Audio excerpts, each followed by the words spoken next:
فاسألوا أهل الذكر إن كنتم لا تعلمون তোমার পূর্বে আমি ওহী সহ মানুষই পাঠাইয়াছিলাম, তোমরা যদি না জানো তবে জ্ঞানীদেরকে জিজ্ঞাসা। বিসমিল্লাহির রহমানির রহিম, আলহামদুলিল্লাহি রাব্বিল আলামিন, ওয়া সাল্লাতু ওয়াসসালামু আলা আশরাফিল আমবিয়া ওয়াল মুরসালিন নবিয়িনা মুহাম্মদ ওয়া আলা আলিহি ওয়া আসহাবিহি আজমাইন, আম্মা বা'দ। ওয়া আলাইকুম আসসালাম ওয়া রাহমাতুল্লাহি ওয়া বারাকাতুহু। সম্মানিত কাজী ইকবাল ভাই, আপনি গ্রিস থেকে প্রশ্ন করেছেন যে আপনি যেখানে থাকেন সেখানে ইহুদি, খ্রিস্টান, নাসারারা থাকে এবং সেখানে মহিলারা পর্দা করে না, ফ্রি চলে। এখন আপনি এইভাবে কিভাবে আপনাকে নিজেকে হেফাজত করবেন? সর্বপ্রথম যে নিয়ম মুসলমানদের জন্য সেটা হচ্ছে, আল্লাহ রাব্বুল আলামিন হারাম করে দিয়েছেন কোন মুসলমান ব্যক্তিকে কুফরি সমাজে বসবাস করা স্থায়ীভাবে।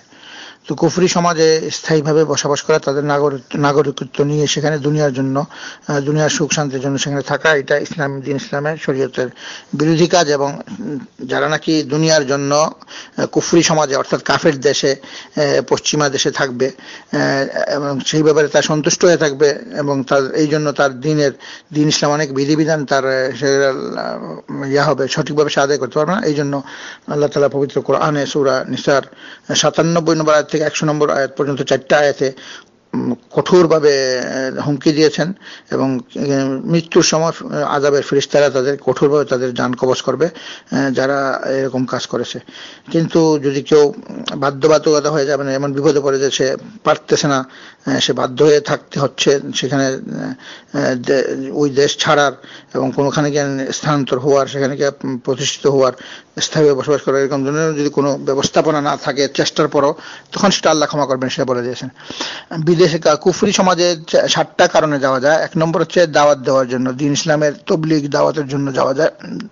2 নম্বর হচ্ছে শিক্ষা গ্রহণের জন্য, ট্রেনিং নেওয়ার জন্য, শিক্ষা গ্রহণের যে কোনো জিনিসের শিক্ষা, ইঞ্জিনিয়ারিং শিক্ষা, মিলিটারি ট্রেনিং, যে কোনো ধরনের শিক্ষা নেওয়ার জন্য। 3 নম্বর হচ্ছে সরকারি কর্মচারী কাজের জন্য,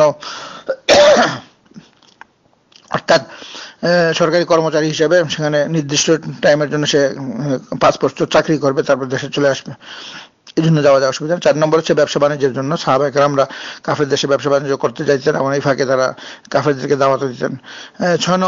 5 নম্বর চিকিৎসার জন্য যাওয়া যায়। 6 নম্বর ভিজিট করার জন্য, দেখার জন্য তাদের অবস্থা, এবং 7 নম্বর যুদ্ধের জন্য যাওয়া যায়। এই 7টা কারণ ছাড়া যদি শুধুমাত্র দুনিয়ার জন্য কেউ যদি কাফের দেশে স্থায়ীভাবে নাগরিকত্ব নিয়ে বসবাস করে কুফরি সমাজে, তাহলে রাসূল বলেছেন তার সাথে আল্লাহ এবং আল্লাহর রাসূলের কোনো সম্পর্ক নেই এবং তাকে কঠিন শাস্তি দেওয়া হবে। এটা 97 নম্বর আয়াত। তো কাজেই সর্বপ্রথম চেষ্টা করতে হবে মুসলমানদেরকে যে ইসলামী রাষ্ট্রে থাকা, যেখানে সে ইচ্ছা মতে নামাজ, রোজা, হজ, যাকাত, তারপরে ইসলামের যে বিধিবিধানগুলো সে ফ্রিলি পালন করতে পারে, এই ধরনের পরিবেশে থাকা, এটা মুসলমানদের এই জন্য হিজরত করাটা ফরজ আইন। মুসলমান কাফের রাষ্ট্র থেকে বা কুফরি সমাজ থেকে বা বেদাতি সমাজ থেকে তাওহীদি সমাজের মধ্যে স্থানান্তর হওয়া, হিজরত করা, এটা ফরজ আইন প্রত্যেকটা লোকের উপর। কিন্তু সে যদি চেষ্টার পরেও যদি সে এমন পরিবেশে সে পড়ে যায় যে সে পারতেছে না, কিন্তু সে সন্তুষ্ট না, তার ইচ্ছা যখনই সে সুযোগ পাবে তখন সে মুসলমান দেশের মধ্যে, মুসলিম পরিবেশের মধ্যে, মুসলিম সমাজের মধ্যে বসবাস করবে, এই ধরনের তার অন্তরের মধ্যে ব্যথা আছে এবং টান আছে, তাহলে আল্লাহ তাআলা ক্ষমা করবেন। কিন্তু সে যদি সন্তুষ্ট হইয়া কাফের দেশে থাকে তাহলে মুশকিল। এটা 1 নম্বর। 2 নম্বর, এখন যারা বাধ্যবাধকতা রয়ে গেছে, পারতেছে না, তাদের জন্য হচ্ছে যথাসাধ্য দিন ইসলামের সমস্ত বিধানগুলো মেনে চলা।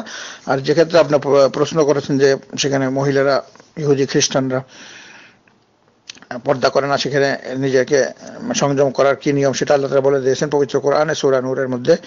আউযু বিল্লাহি মিনাশ শাইতানির রাজীম।